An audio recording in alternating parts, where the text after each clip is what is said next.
waxaan salaamayaa culimadiinka waxaan salaamayaa dhammaan madaxda maamulka degmada heer gobol iyo heer maamul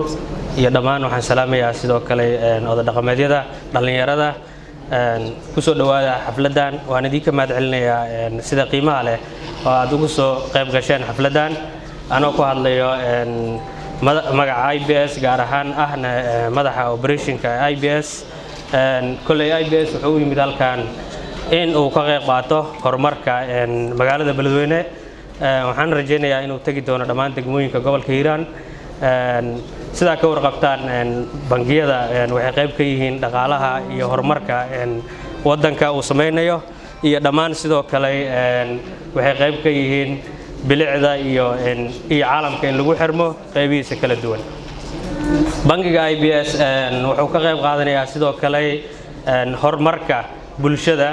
asigoo mar walba qabanaya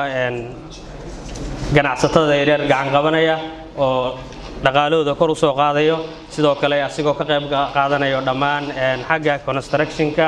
iyo magaalada horumarkeeda bangiga IBS sida ka warqabtaan wuxuu leeyahay xarumo kala duwan sida halkan leedii sheegay wuxuuna ka soo aasmay magaalada Muqdisho oo xarumo badan oo ku leeyahay sidoo kalena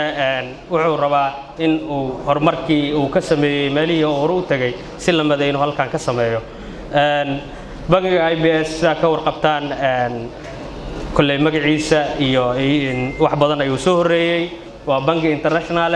wuxuu rabaa dhammaan in magaalada Beledweyne ganacsatada